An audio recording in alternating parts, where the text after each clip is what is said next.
a big hello and welcome to my show Unbound. I'm your host Mamtaa, a space curated for real stories of people from different walks of life who have sailed through uncharted waters and lived to tell their inspiring story.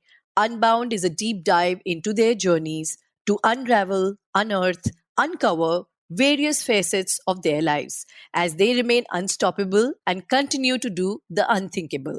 As they open up about their life with me, I'm sure you will find nuggets of wisdom to live unbound too.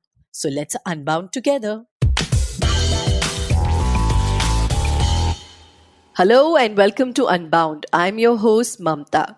Today on the show, I have with me a maverick who knows her English, French, Hindi, Gujarati, Spanish, German, Marathi, Urdu at the back of her hand.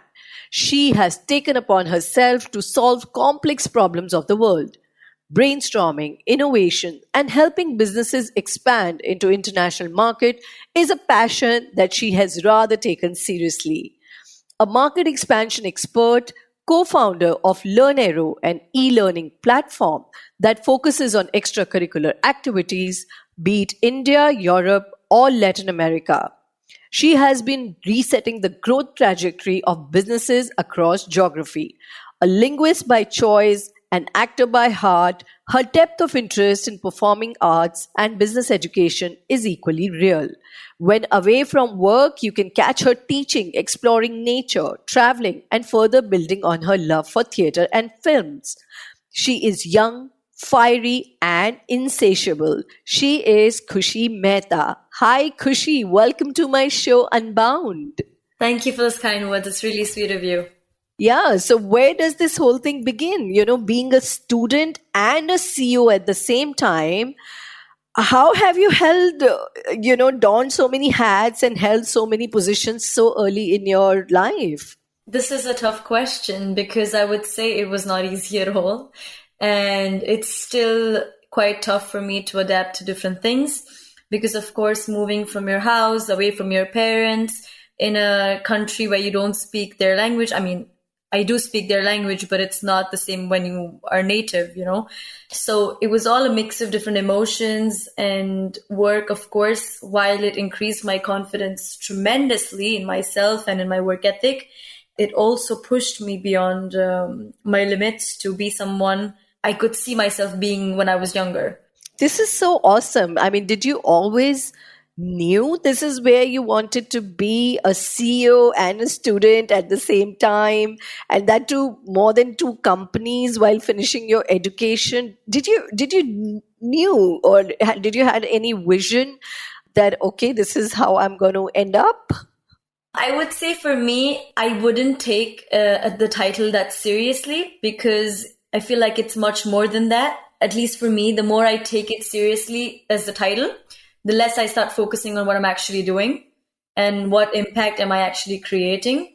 So in terms of my vision, yes, when I was younger, I had a plan of acting until when I was older, and then with that money starting a business and then seeing where it goes. But all of that came too soon, and it was a point where I was quite lost in life as well. I was like, okay, this was my plan for the next 10 years, 15 years, and it's come quite closer than that. And after that, I was like, okay, what's next, So yes, I said that this was my vision since I was younger, and it came by quite quickly than I expected. But yes, I'm very glad that it happened. It helped me realize my potential, and yes, and now we've reached this point. Wow, and what a momentum and acceleration at that. So tell us a little about, your introduction in terms of your family background, education, profession. I'm sure people must be still wondering that where is this going? Who is this young girl on the blog? So tell us right from the start, how did life happen to you? How things started unfurling for you, your personal life, your pursuits, hobbies, passions, family background, education, all of that. So let's begin with the timeline. When I was young, when I was 4, my parents got divorced and I started living with my mother, although I did meet my dad quite frequently. although when I was 12, I felt the need to go somewhere far away and somehow restart my life from a young age. I do not know where this came from, but I had a very strong feeling of, wanting to restart. So I asked my parents, and I was quite persuasive to them about shifting me to a boarding school, and not quite close to my house. It was far away towards Ooty in the south of India. And I grew up there. And when I was 16, I wanted to come back home to pursue acting as a career. So I came back to Bombay, and that's when my parents decided that they wanted to live together for the first time in my entire life. And of course, it was tough for me because it's a new family, a new place, a new school, back to Bombay in your prime adolescence when everything feels wrong. You want to fight everything when you're 16. You want to stand up for everything you see wrong. And that rebellion in me had a little hard time adjusting to everything new. And back then, when I was 16, I had my best friend who I lived with in my boarding school for 4 years. I had a boyfriend for 3 years. So leaving both of them and coming back home was really, really hard on me. And I was quite low. I think it was one of the lowest times of my entire life. And then after a point, my mother was like, she's always been someone who's motivated me and also given me reality checks. So she told me like, okay, Khushi, this semester, your grades, performance, everything completely okay if it goes down. You can take your time, adjust to everything, no problem. But after, you cannot keep staying in that same space all the time. You'll have to get yourself out of it. And that's when I realized like it's going to be only me who's going to help myself come out. And if I want to travel across the world and live alone in the future, I'll have to learn how to cope up with loneliness, detachment, leaving your loved ones behind to focus on yourself more. And I feel like that was a big turning point in my life. And after that, I started making more friends at school, getting back to work, looking at some acting in Bombay. And then when school was about to end, there was the pandemic and we all lived in the same house. It was closed and I didn't have a lot of acting opportunities, but I did have a lot of time because school ended earlier. So that's when I decided to, pursue as many of my dreams as I can while I have the time and the opportunity to.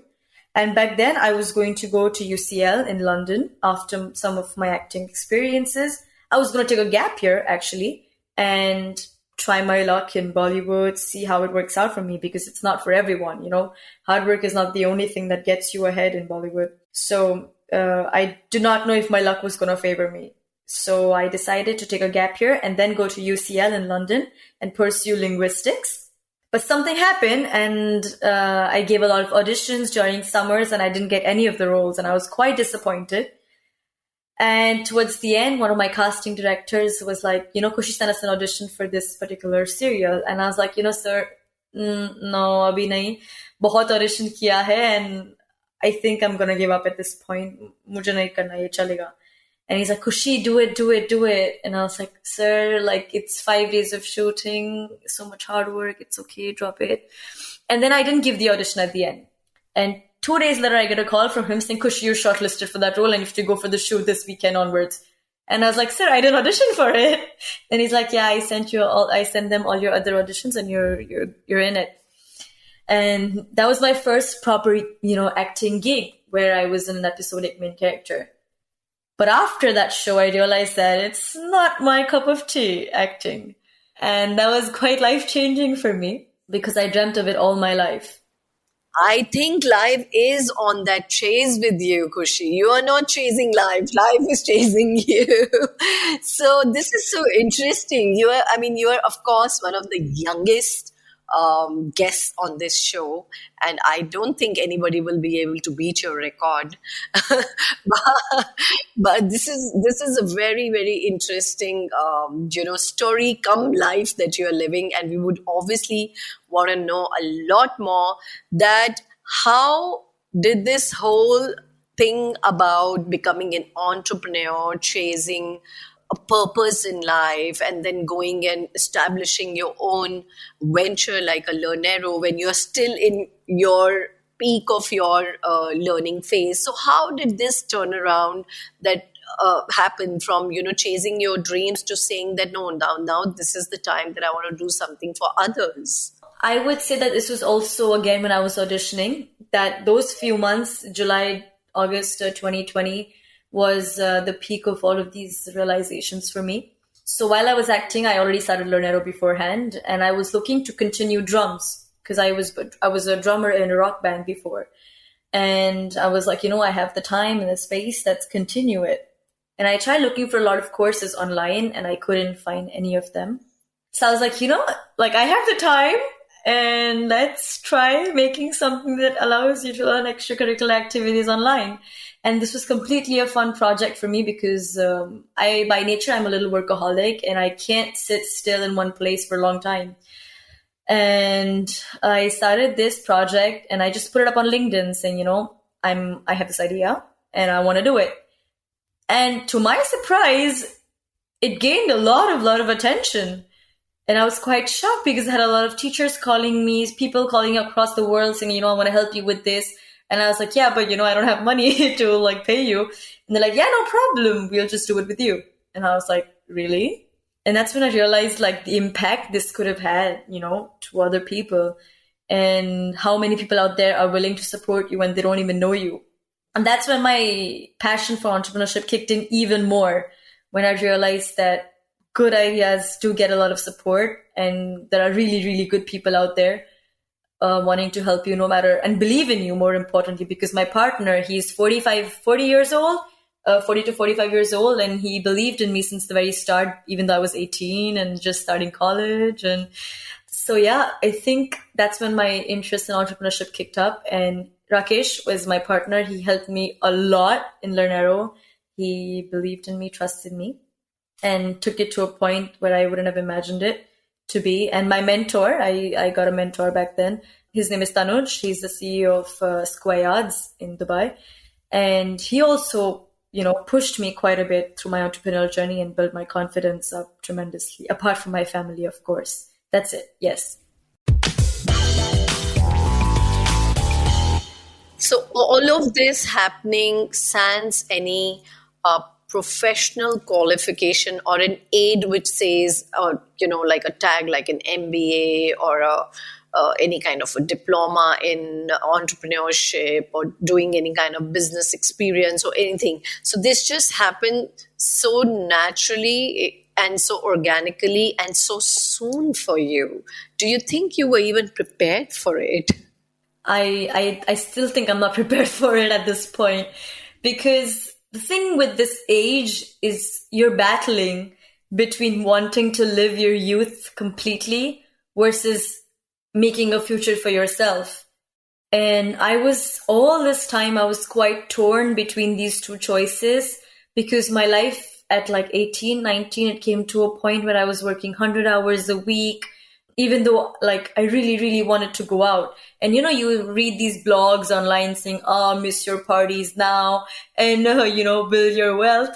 But this is also the time where you're supposed to party and go out with your friends, because your body, your finances, your family and time support these things. So I would say I was very, very torn between finding a balance between the two and handling the pressures from all sides.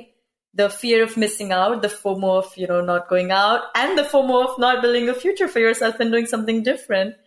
So yes, it's always going to be a battle until later in life, when this is your only priority. But again, after that, your priority is going to be battling between family and your work. So I don't think any of us are anytime prepared for this. If we keep waiting till we're prepared for it, it's probably never going to happen. What an interesting nugget that you've just given it to us, and so effortlessly, Khushi. I think people spend most of their 20s and 30s just figuring this out, that should I be living in the moment or should I be building the future? And you've just nailed it at such a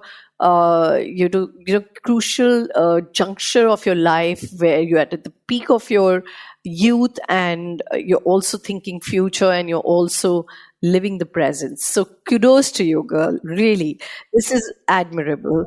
So that brings me to my next question, and that is that what makes you unbound? Some instances that have been life transforming for you. So obviously, one that you have stated is, after doing this series, you did find out that you were not cut out for this. But are there other points or eureka moments that have occurred to you, some inspirations or challenges or certain things that have just occurred to you and you said, yeah, this is what really is life transforming for me. This is a point of no return for me. So the earliest one was definitely when I was at boarding school, and the moments I'm going to describe right now are in different phases of life, because that's when I realized different things about myself, thanks to other people, other mentors that I have had.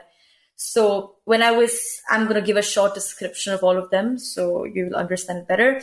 When I was in grade 10, I was giving my board exams, and I was always like above average, good in academics, but never the school topper, someone who's brilliantly outstanding in academics. I was all right. I was good. And my coordinator comes to me and he's like, I was like, can I please go to play drums? It was nighttime, and I was like, I don't want to study right now. I want to go with my rock band and practice some songs. And he's like, I will only allow you if you get 9 A stars, which in IGCSE is like 100%. And he's like, Khushi, he took me to the corner and he's like, Khushi, you have a lot of potential, and I don't think you're using your brain enough. And at that point, I was like, really? How do you know that? How do I believe you that you're telling me I don't use my brain enough? I'm trying hard. And after some time, I realized that it felt really good, even though it was really straightforward and it might be harsh to some people. It felt good knowing that someone out there really thought I had some potential and I could do better. That's when I kept telling myself, like, okay, Khushi, you have to get 100%. And something happened to me after that. I started waking up at 4 a.m., working out by 5. And trust me, I'm not at all a sportive person. You can ask my friends. I'm not the outdoorsy person. But I started waking up at 4 a.m., starting revising, putting up my notes, mind maps, everything. And after a couple of months, I got my results and I topped my country actually in one of the subjects. And I got 8 A stars and 1 A, which is a 95% percentile. And I realized that, yes, it can take you places if you're just disciplined about it, because you cannot be, that's a quote also that changed my life, that it's not motivation that's going to take me everywhere. I can have lazy days, sad days, happy days, but if you're disciplined enough, it's going to help you quite a bit.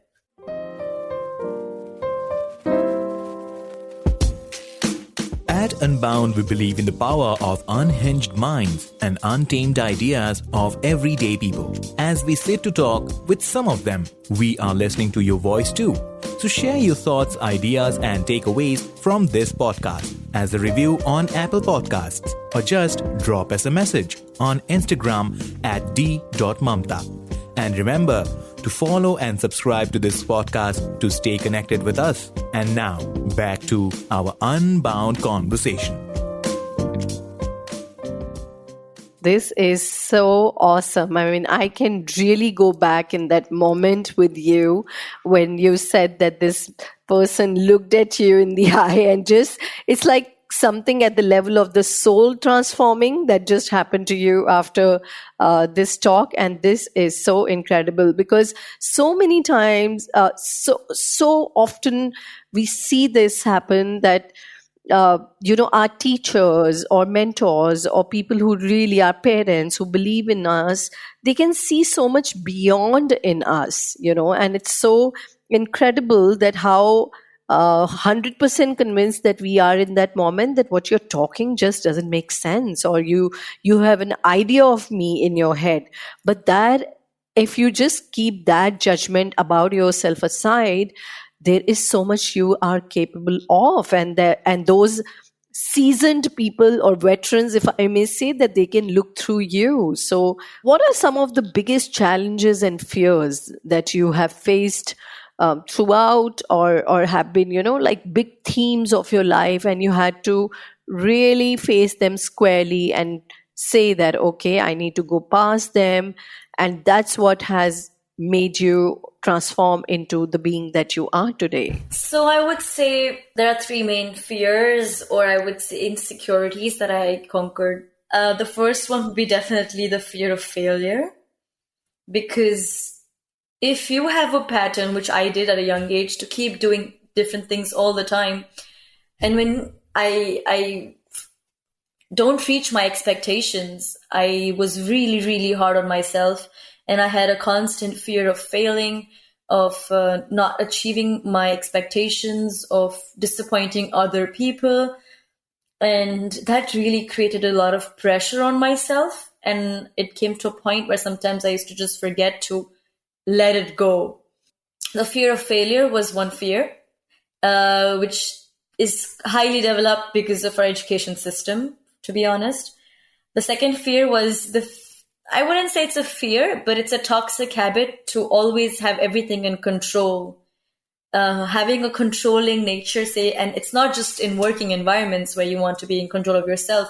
It's also you want to be in control of situations, of relationships, of endings, of your own personal expectations and behavior.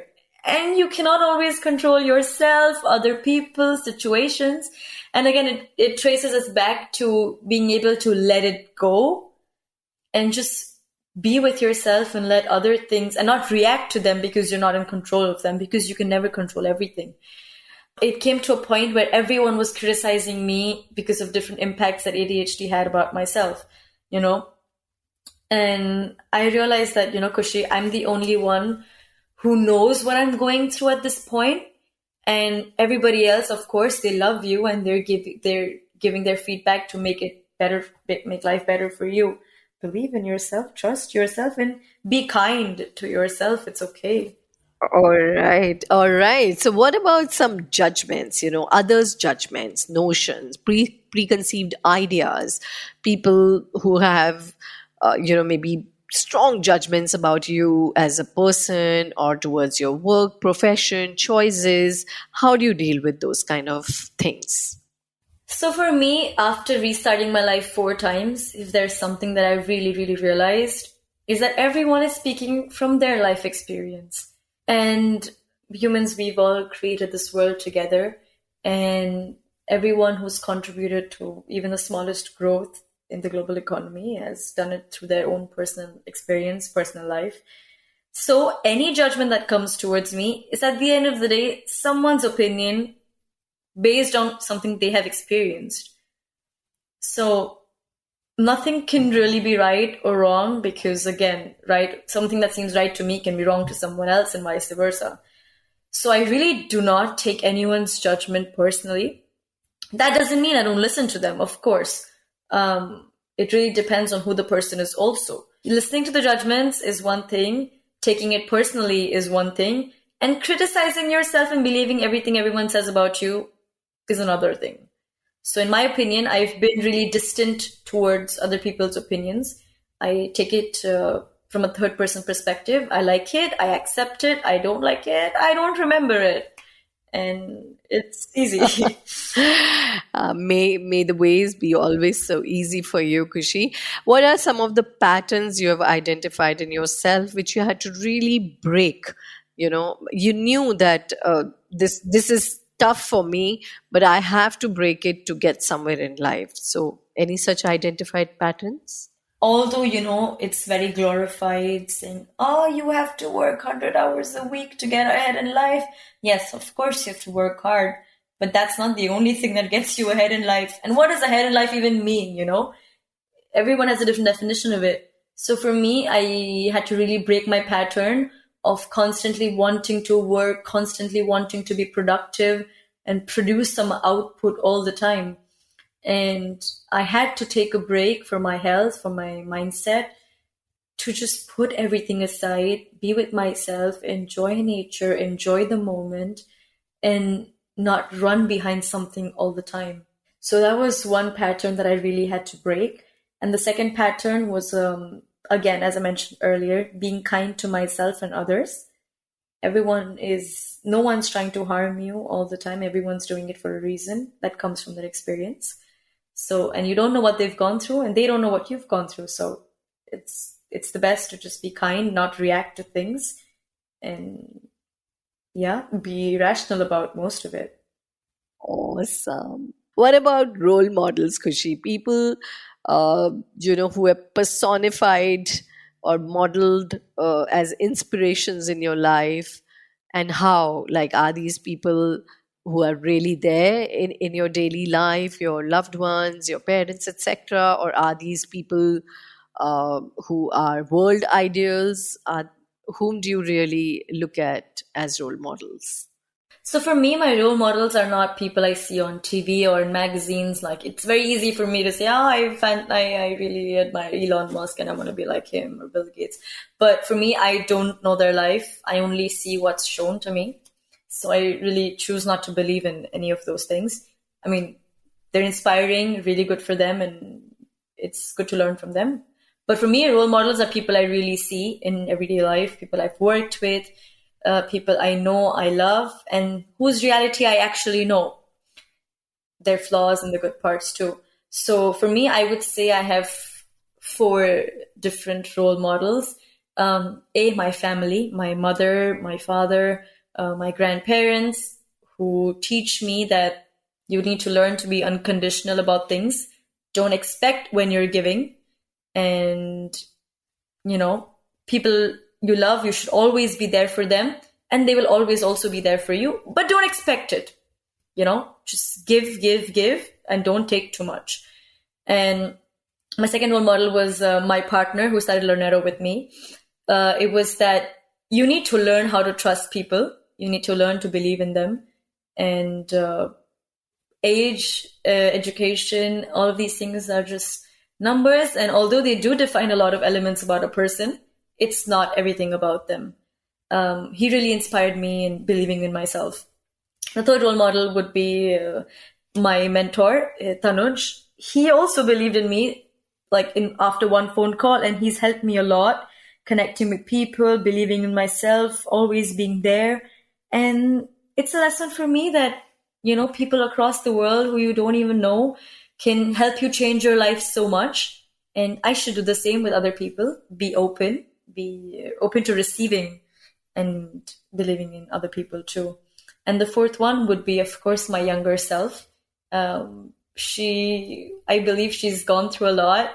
She's really believed in herself, and she's taken a lot of decisions from 10, 11 years of age for herself. And that's something I'm really proud of her for. I wouldn't expect any 10-year-old to do that.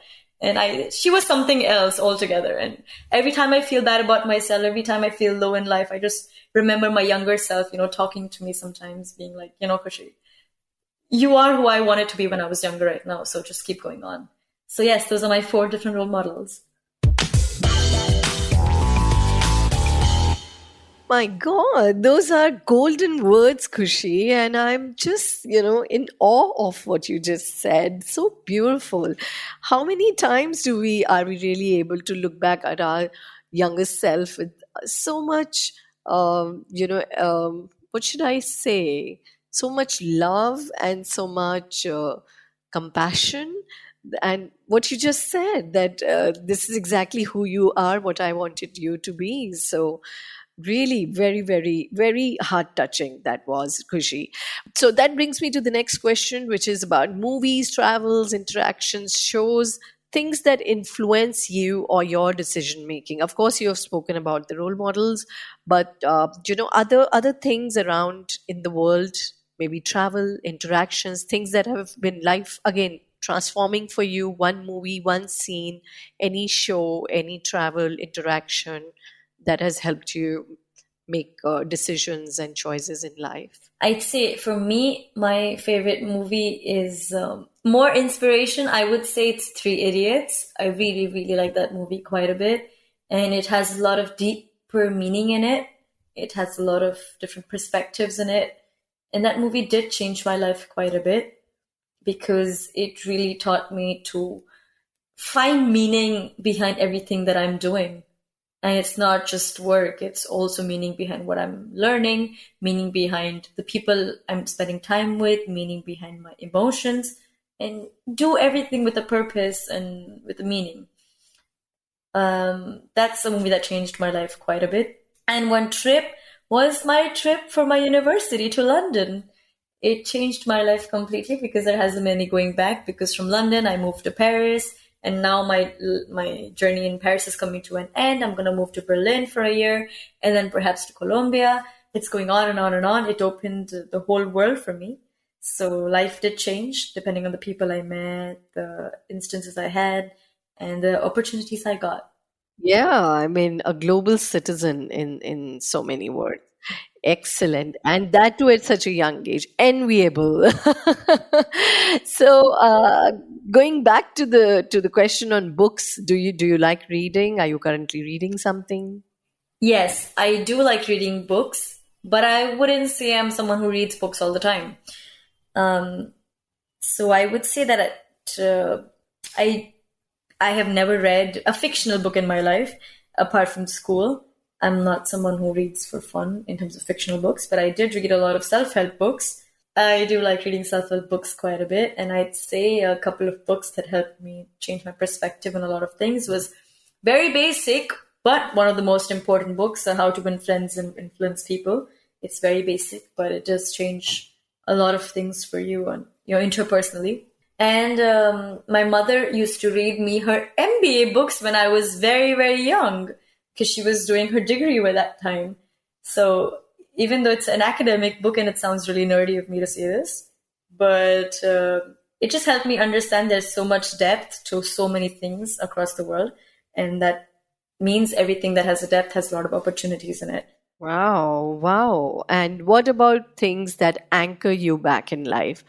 Something that always brings you back to your Zen state, no matter whatever is going on, anything earth-shattering going on, or anything totally out of your control, and external voices and noises, and this one thing, this one space, this one activity, or something, it could be anything that puts you back in your Zen state.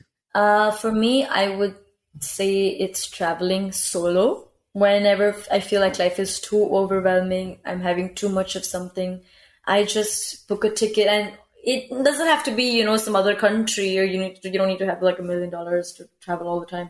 It's even like a train ticket to the farthest station that I know. The ticket takes me, the local train, and I just sit in some unknown corner in an unknown place all alone, observe people, their lives, and just, get back in touch with myself, and then come back home, and life is much, much clearer for me. Wow. What about this fire, Khushi? What keeps you burning, and this, enthusiasm, and this energy to wake up every morning and say, yeah, today is the day, and I have this to do, I have that to do, I have so much to accomplish, achieve. What keeps you going? What's your fire? I would say this fire is more internal, and of course, I'll be very realistic. I don't always have all 365 days where I wake up and I'm like, okay, come on, I'm going to kill it today. But all of the time, at the time after I wake up, I'm like, okay, now I need to do something productive in my life today. And what keeps me going is, again, when I trace back to that conversation, that I always tell myself that, you're smart, you're healthy, you're active, you're lucky, and you're happy in life. And it would be sad if you don't make use of these things, if you don't capitalize on them and do something good. And it doesn't just have to be to help other people, but something good to yourself, to use it. And I think whenever I tell myself that, come on, Khushi, use your capacities, use your capabilities, something in me always, gets way more motivated all the time. We wish this fire keeps burning and you keep waking up with a kick. Now, that brings me to the last question of this segment, which is, what are the things that you're really looking forward to do in 2022? I think this 2022 has been a good progress in terms of career and all of those things too. But it's the peak of my life when I'm 20.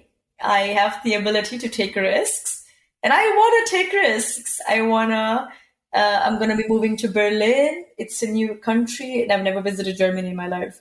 I'm traveling across Spain. I'm doing a whole Europe trip in August. In December, I'm taking my friends from university back to India to see the country. And they're all from different continents who are coming to India with me back home. So I feel like this year is full of meeting new people, cherishing existing friendships, and starting life all over again in Berlin. Just the way you like it. Khushi, now we are almost into the end of the episode, and this is the most exciting part, which is called the rapid reflex round. This is a quick fireside chat. You have to give me your answers very brief, very crisp, not more than a word or two. All right, and here we go. One thing you would like to change about the education system in India? More practicality. One thing you wish parents never said to their children? Never tell your child they're stupid. One thing you wish never existed in this world? Terrorism. Okay, one thing you wish which could exist forever? Diversity and acceptance. One thing you would certainly like to unlearn? Pressurizing yourself. You start your day with? A cup of chai. Oh, nice. Your daily diet includes? Vegetables, tacos, and desserts. And some fruits. All right. What's your biggest weakness? Impatience. All right. Certain things that you now have to answer exactly in one word. Startups must. Innovate. Founders should be. Humble. Investors are. Tricky. Life to you is. Beautiful. Love to you is. The best thing. And food to you is.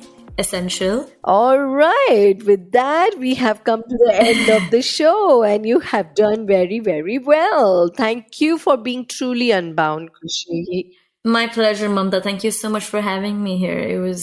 It made me realize a lot of things about myself too. I loved your questions.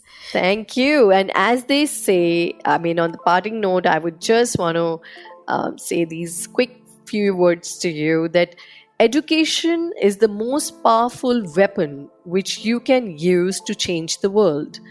And I wish that you keep empowering and changing this world for better. Here is wishing you more power, more purpose, and fun on your journey, Khushi. Thank you so much, Mamta. Means a lot. Same to you. Thank you so much for listening to today's episode. I would love to know from you what idea or insight you unboxed from today's conversation. Just drop me a message over LinkedIn or in my inbox, and remember to follow this podcast so that when the next episode drops, you can join me for yet another one too. Keep coming and keep unbounding. Till then, this is your host Mamta signing off.